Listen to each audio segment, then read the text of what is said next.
தமிழ்நாட்டுல இனி டோல் கட்டணமே கிடையாது. ஆமா ப்ரோ, சென்னை கேப்ஸ்ல கார் புக் பண்ணுங்க, டோல் கட்டணமே இல்லாம டிராப்புக்கு மட்டும் பே பண்ணுனா போதும். சென்னை கேப்ஸ் ஆப்பை உடனே இன்ஸ்டால் பண்ணுங்க. உத்தரமேரூரில் பாமக வேட்பாளர் ஜோதி வெங்கடேசை ஆதரித்து தமிழ் மாநில காங்கிரஸ் தலைவர் ஜி.கே. வாசன் பிரச்சாரம் மேற்கொண்டு வருகிறார். இது பற்றிய மேலும் விவரங்களை செய்தியாளர் தன்ராஜ் விவரிக்க கேட்கலாம். வணக்கம் தன்ராஜ், தற்போதைய கள சூழலை விவரிங்க. காஞ்சிபுரம் நாடாளுமன்ற தொகுதி தனி நாடாளுமன்ற தொகுதி. இந்த தொகுதியிலே பாரதிய ஜனதா கூட்டணி கட்சியின் சார்பில் தற்போது பாமகவினுடைய ஜோதி வெங்கடேசன் வேட்பாளராக களமிறக்கிறார். அவர் தற்போது இந்த உத்தரமேரூர் பகுதியிலே தேர்தல் பிரச்சாரங்களை மேற்கொண்டு வருகிறார். இந்த நிலையில இந்த தேர்தல் பிரச்சாரத்தில் கலந்து கொள்வதற்காக தமிழ் மாநில காங்கிரஸ் கூட்டணி கட்சியாக இருக்கக்கூடிய பாஜகவினுடைய கூட்டணி கட்சியாகவும் பாமகவினுடைய கூட்டணி கட்சியாகவும் இருக்கக்கூடிய தமிழ் மாநில காங்கிரசின் தலைவர் ஜி.கே. வாசன் ஐயா அவர்கள் இந்த பகுதிக்கு உத்தரமேரூர் பகுதிக்கு வந்தார்.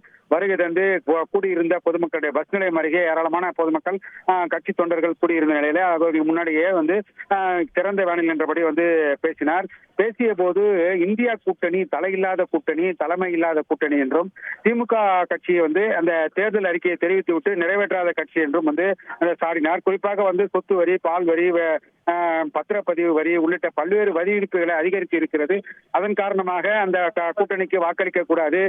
மூன்றாவது முறையாக வலிமையான பாரதத்தை அமைக்கக்கூடிய பாரத பிரதமர் நரேந்திர மோடி அவர்களுக்கு இந்த பகுதியினுடைய மக்கள் காஞ்சிபுரம் தனி நாடாளுமன்ற தொகுதியினுடைய மக்கள் வாக்களிக்க வேண்டும், பாமகவினுடைய மாம்பழ சின்னத்துக்கு வாக்களிக்க வேண்டும் என்று தேர்தல் பரப்புரையில மேற்கொண்டார். குறிப்பாக அந்த பகுதியில் இருக்கின்ற பஸ் நிலையம் மற்றும் இந்த பஜார் வீதிகளில் கீழே இறங்கி அந்த பகுதியினுடைய வாக்குகளை சேகரித்து வருகிறார். இது தற்போதைய நிகழ்வாக இருக்கிறது.